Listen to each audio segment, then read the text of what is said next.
Hello friends, आज हम computer का जनरेशन हमने कर ली क्योंकि मेन हमें पहले जनरेशन के बारे में पता होना चाहिए। अब हम पढ़ेंगे हमें कंप्यूटर की आवश्यकता पड़ी क्यों, कंप्यूटर की क्या क्या क्वालिटीज़ हैं, उसको बोलते हैं हिंदी में विशेषताएं। सबसे पहले स्पीड, सबसे बड़ी विशेषता क्या है उसकी? स्पीड, जिसको हिंदी में बोलते हैं गति। दूसरी है स्मृति यानी मेमोरी। तीसरी है एक्यूरेसी, ऐसी कोई चीज़ नहीं है जो हमें एक्यूरेसी बताए। कंप्यूटर में अपने कोई भी चीज़ अपने को कुछ प्लस करना माइनस करना है ना, तो उसमें शुद्धता होगी उस चीज़ के अंदर। तीसरा है बहुरूपी यानी वर्सेटाइल। वर्सेटाइल का मतलब हो गया जैसे कोई बैंकिंग लाइन हो, भले वो रेलवे स्टेशन पे कोई काम कर रहा हो, यानी अलग अलग प्रकार से वो काम करती है वर्सेटाइल। नेक्स्ट है निर्णय लेने की क्षमता यानी डिसीजन मेकिंग पावर। कंप्यूटर में क्या होती है? निर्णय लेने की क्षमता होती है। नेक्स्ट, कंप्यूटर क्या कर सकता है, ऐसी कौन सी विशेषता है जिसको कंप्यूटर से जाना जाता है? उसकी विशेषता है मैथमेटिकल, लॉजिकल, ब्लॉक, ये तो ब्लॉक डायग्राम बनाया है मैंने। मेन विशेषता है कि वो गणितीय क्रियाएं करती हैं और लॉजिक चीज़ें बताती हैं हमें कंप्यूटर। एक डायग्राम के अकॉर्डिंग समझाती हूँ कि कंप्यूटर काम कैसे करता है।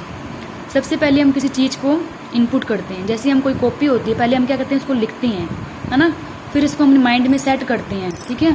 फिर माइंड हमें क्या देता है, सोचता है हाँ इसका उत्तर ये होगा, ठीक है। जैसे CPU है ना, उसको इन्फॉर्मेशन मान लो आप, फिर हम क्या करते हैं, आउटपुट यानी उसको कॉपी में उतारते हैं। इसी प्रकार कंप्यूटर का सिस्टम भी यही होता है। पहले कोई भी चीज़ होती है ना, अपने उसको कीबोर्ड के माध्यम से इनपुट करते हैं, फिर वो क्या चीज़ आती है, CPU में जाती है।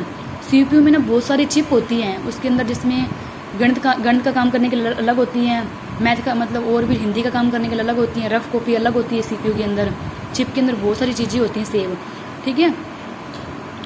तो वो उसमें एक ना मेमोरी होती है, कोई भी चीज़ होती है CPU से मेमोरी में जाती है और मेमोरी से CPU में जाती है, फिर वो हमें उत्तर देती है कंप्यूटर के अंदर आउटपुट के रूप में, ठीक है।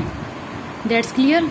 नेक्स्ट, अब दो डिवाइस होती है, इनपुट और आउटपुट। पहले मैं आपको दोनों में डिफरेंस समझा दे देती हूँ। जो भी चीज़ हम कंप्यूटर में डाल रहे हैं वो इनपुट है, और जो कंप्यूटर हमें दे रहा है वो आउटपुट है। That's clear. अब इनपुट डिवाइस होती है कौन कौन सी हैं, जिनको हम छू सकते हैं। अब जैसे कीबोर्ड है, उसको छू सकते हैं तो वो इनपुट है, क्योंकि उससे हम क्या चीज़ इनपुट कर रहे हैं। माउस है, उससे भी हम क्लिक करके क्या कंप्यूटर में इनपुट कर रहे हैं, तो वो भी क्या है, इनपुट डिवाइस है। जैसे हो गया स्कैनर है, स्कैनर भी बहुत प्रकार के होते हैं, MIC, और बैंक के अंदर भी, जैसे आपको करवाऊंगी स्कैनर टॉपिक। कीबोर्ड का पहले काम आना चाहिए। कीबोर्ड का काम भी अपने से छोटे मोटे क्वेश्चन तो नहीं पूछेंगे पेपर में, लेकिन अपने को पता होना चाहिए कि टेक्स्ट की एंट्री करना ये क्या होता है, कीबोर्ड का काम होता है। ये भी क्वेश्चन पूछ सकते हैं कि कीबोर्ड किस वैज्ञानिक ने